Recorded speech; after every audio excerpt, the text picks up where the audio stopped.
Looking back at the theatrics and the ensuing events that took place throughout the 2016 presidential election, it may go down in history as the most controversial and possibly corrupt elections of all time, not only discrediting both major political parties in the U.S., but its intelligence agencies, its judicial system, and its media. During the campaigns leading up to the first presidential debate, the Washington Post first broke the Russian hacking story on June 14, 2016. The Washington Post, who often quotes unnamed CIA sources in its reporting while neglecting to disclose a business arrangement between CIA and Washington Post owner Jeff Bezos for $600 million, reported that the hack of the DNC servers was carried out by the Russian government. The former head of the CIA, John Brennan, would later testify to House Intelligence Committee echoing the Washington Post report. And the fact that the Russians tried to influence that election so that the will of the American people was not going to be realized by that election, I find outrageous. But it wasn't the CIA, the FBI, or even the NSA who allegedly determined the Russian government was responsible for the DNC hack, but a private cybersecurity company named CrowdStrike. During the investigation, the DNC refused to grant the FBI access to the DNC servers, despite the FBI's warnings that it would not be able to conduct a proper investigation without access. When did the DNC provide access to the FBI for your technical folks to review what happened? Well, we never got direct access to the machines themselves. The DNC in the spring of 2016 hired a firm that ultimately shared with us their forensics from their review of the system. This forced the intelligence community to rely on a third-party report paid for by the DNC, published by the private company CrowdStrike, and reported by the media. CrowdStrike is a privately owned company funded largely by Google. One of the founders of CrowdStrike, Dmitry Alperovitch, is a senior fellow for the Atlantic Council, a Soros-funded think tank which has an extremely pro-NATO, anti-Russian philosophy. In 2013, the Atlantic Council awarded Hillary Clinton its Distinguished International Leadership Award. That I would like to give Hillary an award, the award of Distinguished International Leader of the Atlantic Council.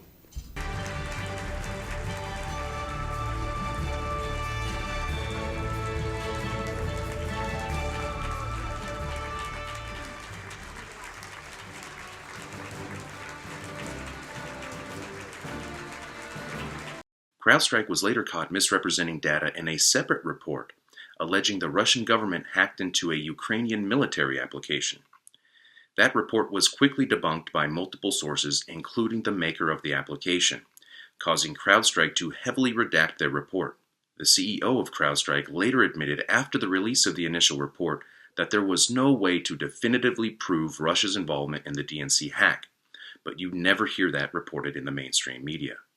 Despite all of this, the media continues to push the Russian hacking threat, and with CrowdStrike having high-profile cases such as the Sony hack and the DNC hack, the Google-backed company continues to be a highly sought-after, highly profitable company with an estimated value of over $1 billion. With high-profile clients including 5 of the 10 largest financial institutions, top healthcare providers, and top energy companies. This information presents looming unanswered questions. Why wasn't the FBI allowed to examine the DNC hacked servers, especially when you take into consideration CrowdStrike Services is run by Sean Henry, a former FBI executive who led the FBI's criminal and cyber divisions?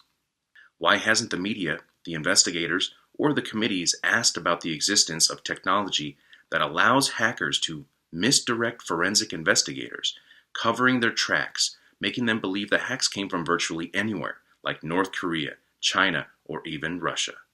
As the presidential campaigns unfolded, the DNC hack, now known as Russiagate, consumed the media, drowning out the questions as to whether Hillary Clinton was even eligible to run for president due to an ongoing FBI investigation focusing on her time as Secretary of State, the Benghazi hearings, and the subsequent Clinton email scandals. We have 17 intelligence agencies, civilian and military, who have all concluded that these espionage attacks, these cyber attacks, come from the highest levels of the Kremlin, and they are designed to influence our election.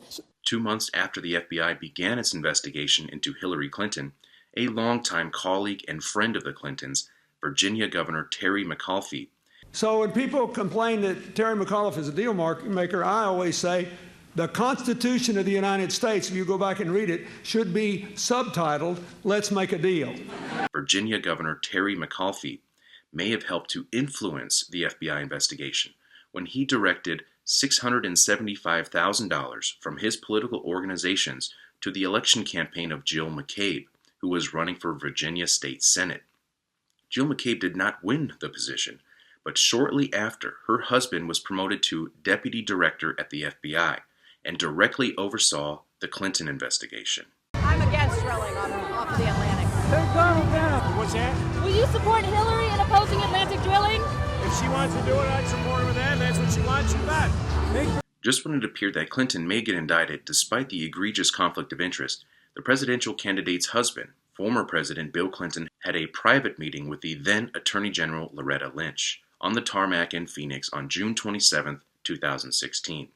I did see President Clinton at the Phoenix airport as I was leaving, and he spoke to myself and my husband on the plane.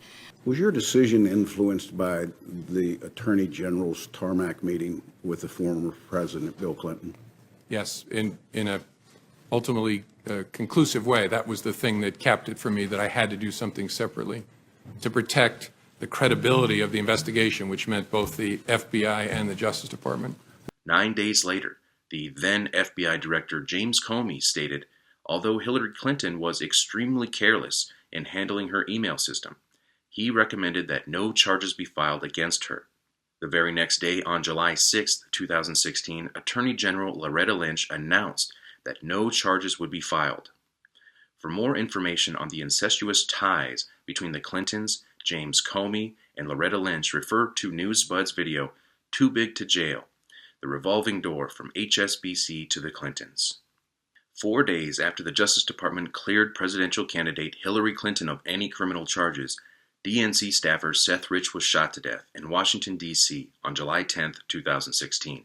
Metro D.C. police maintained that the homicide was an attempted robbery gone wrong, despite the fact that none of the victim's belongings were missing.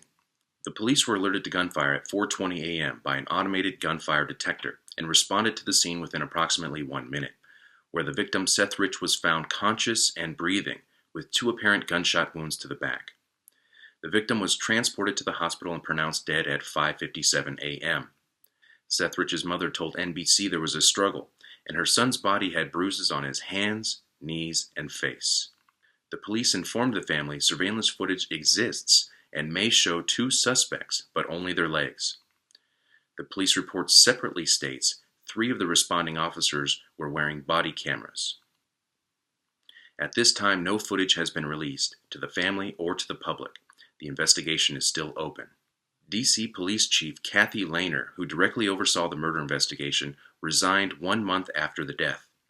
Lehner also sat on the Washington Police Foundation Board alongside Heather Podesta, former sister-in-law of John Podesta, who was also the DNC chairman for Hillary Clinton's presidential campaign. Before the police chief had resigned, she had socialized and been honored alongside key Clinton and DNC officials on multiple occasions, including the same Virginia Governor Terry McAuliffe we covered earlier, the then DNC chairwoman Debbie Wasserman Schultz, who also resigned and who we will cover coming up, and Amy Dacey, the then CEO of the Democratic National Committee, who also resigned 1 month after Seth Rich's death.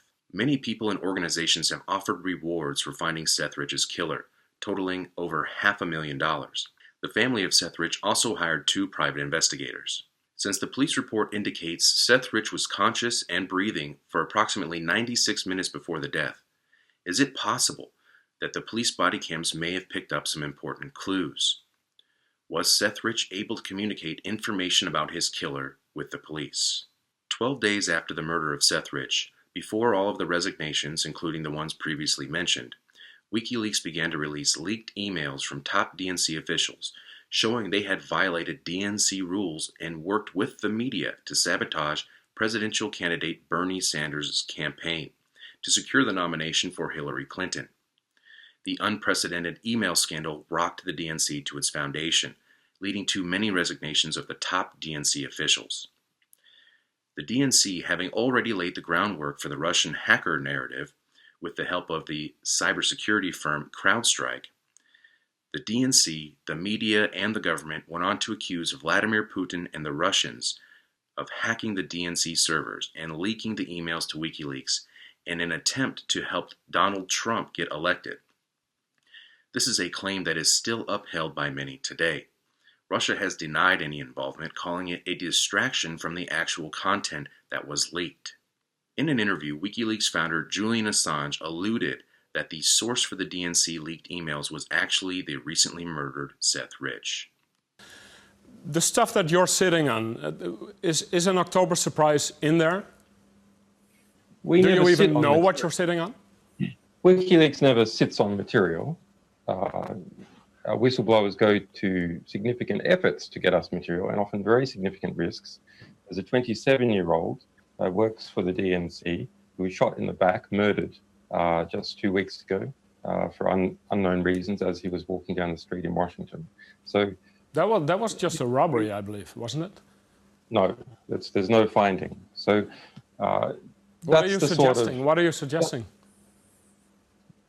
I'm suggesting that our sources take risks, and they become concerned to see things occurring like that. But was he one of your sources then? I mean, we don't comment on who our sources are. But why make the suggestion about a young guy being shot in the streets of Washington?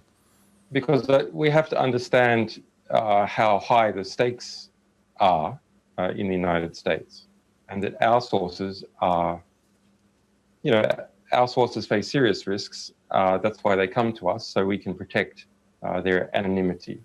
But it's quite something to suggest a murder. That's basically what you're doing. Well, others have suggested that. We are investigating to understand what happened in that situation with Seth Rich. In addition to the damning leaks on Hillary Clinton and her presidential campaign chairman John Podesta, Democratic National Committee Chairwoman Debbie Wasserman Schultz was implicated directly in the email scandal. She was forced to resign, and immediately following her resignation, she was appointed honorary chair for the Clinton campaign's 50-state program. But the story doesn't end there. Moving from one computer scandal to the next, an IT staffer that worked for Debbie Wasserman Schultz since 2004 was recently arrested on bank fraud charges at Dulles International Airport on July 24th while attempting to leave the country after wiring $300,000 to Pakistan. Imran Awan has since been released on house arrest, and authorities have revoked his passport. Awan's relatives were able to leave the country to Pakistan shortly after being named in an investigation while liquidating assets in the U.S. But it appears bank fraud may be the least of concerns for the Awans, Capitol Police, the FBI, and possibly national security. Imran Awan and 4 relatives of his were on the payroll of dozens of House representatives as IT staffers, drawing millions of dollars in taxpayer-funded salaries for years. The Awans have been under investigation since 2016. In February of 2017, the Awans were named in an investigation and had their access to the House Representative Network revoked. Before the Awans' access was revoked, they had access to classified and secret information, as they had full access to accounts of members who sit on the Intelligence Panel and the House Committee on Foreign Affairs, 2 committees that deal with many of the nation's most sensitive issues and documents, including those related to the war on terrorism. On March 22, 2016, 8 Democrat members of the House Permanent Select Committee on Intelligence issued a letter requesting that their staffers be granted access to top-secret, sensitive, compartmented information. In addition to that, they also had full access to Debbie Wasserman Schultz's accounts for the entire 5 years she was the chairwoman of the DNC. Yes, they had access to the same emails that supposedly Russia hacked and gave to WikiLeaks. The ongoing investigation has revealed that unauthorized access had occurred, and that data was secretly transferred to an off-site, unknown server. Authorities also recovered smashed hard drives from Imran Awan's home. If the equipment belongs to the member, it has been lost, they say it's been lost and it's been identified as that member's, then the Capitol Police is supposed to return it. Correct? Well, it's not I can't give a yes or no answer on that because I know It's a simple more yes or no parameters. answer. Well, If you lose, if a member loses the equipment, Yes, ma'am. and it is found by the Capitol Police or your staff, and it is identified as that member's equipment, and the member is not associated with any case, and that is their equipment, it is supposed to be returned. Yes or no? depends on the circumstances, and if the circumstances are. I don't understand how that's possible. Members' equipment is members' equipment. Under my understanding, the Capitol Police is not able to confiscate members' equipment when the member is not under investigation. It is their equipment, and it's supposed to be returned. Well, I think there's extenuating circumstances in this case, and I think that, working through my counsel and, the necessary personnel, if that in fact is the case, and with the permission through the investigation, then we'll return the equipment. But until that's accomplished, I can't return the equipment. I think you're violating the rules when you conduct your business that way, and should expect that there would be consequences. There are many questions as to how they even got hired, considering their criminal backgrounds, their lack of qualifications, and documented ties to Hezbollah. Imran Awan was able to secure the high-profile attorney Chris Gowen, who is a longtime Clinton associate who served as a traveling aide for President Bill Clinton's national and international trips. He worked on Hillary Clinton's 2008 presidential campaign and has also done work for the Clinton Foundation and its Clinton Global Initiative. Why would a close ally of the Clintons take this case? Wouldn't the Clintons want to distance themselves from this? Do the Clintons have a stake in this case? Is it possible that the Awans were the original source of the DNC leaked emails, given that they had access and are now being investigated for secretly transferring data to an unknown off-site server? Why did Debbie Wasserman Schultz wait until the day after Imran Awan was arrested to fire him? Other government officials did so as soon as they were named in the investigation months ago. What are the implications of the Awan case or the Seth Rich case, given the fact that Debbie Wasserman's brother, Steve Wasserman, is the assistant U.S. attorney at the U.S. Attorney's Office in D.C.? Rod Wheeler is a former D.C. homicide detective who later became a private detective and a Fox News contributor. Wheeler was hired by wealthy Republican donor Ed Butowski on behalf of the Rich family to investigate the death of their son, Seth Rich. Wheeler made headlines when he appeared on Fox News on May 15th. But you have sources at the FBI saying that there is information For that sure. could link Seth Rich to WikiLeaks? Absolutely. Yeah, and that's confirmed. And then again on May 16th. So again, let me just really quickly say this. I don't know for sure. I don't know as a matter of fact if the emails went out to the WikiLeaks or anybody else, but it sure appears that way. Wheeler almost immediately backtracked his story. The Seth Rich family attorney sent Wheeler a cease and desist letter 2 days later on May 18th.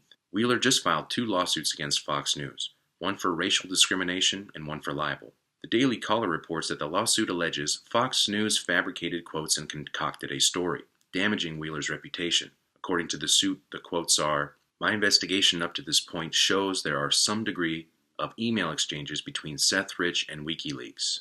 My investigation shows someone within the D.C. government, Democratic National Committee, or Clinton team is blocking the murder investigation from going forward.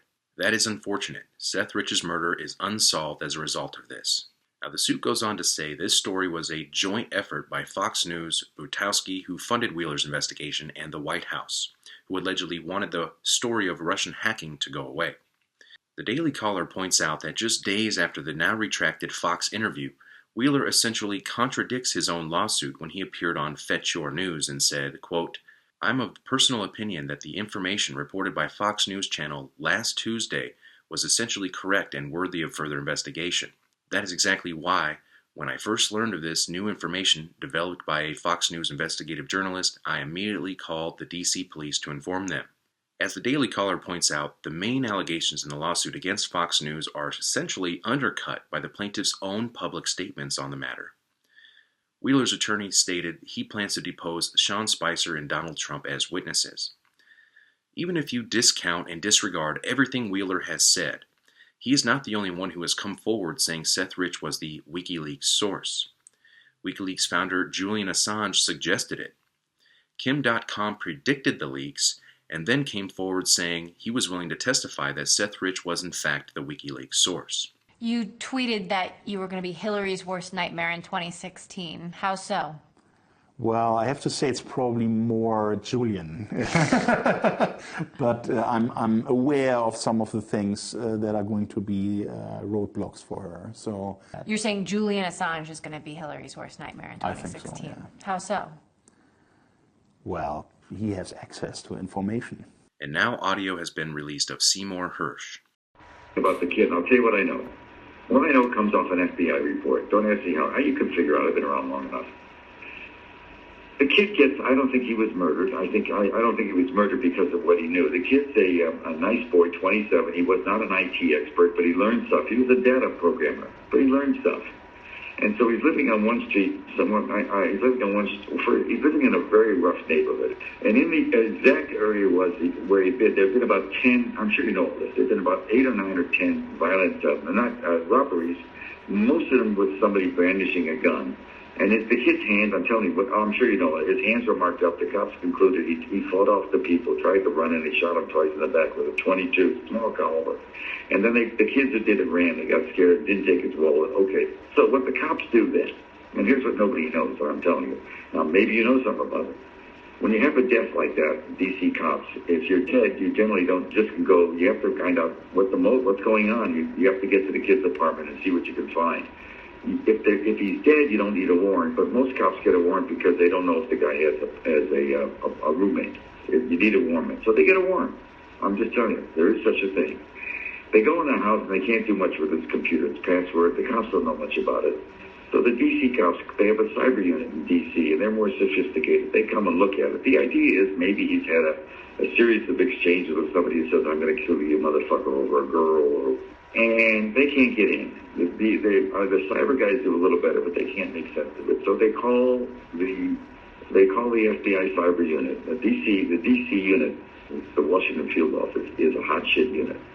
The guy running the Washington field office, he's like a 3-star at an army base. He's already looking for 4. You know what I mean? He's going to go with a top job. There's a cyber unit there that's excellent.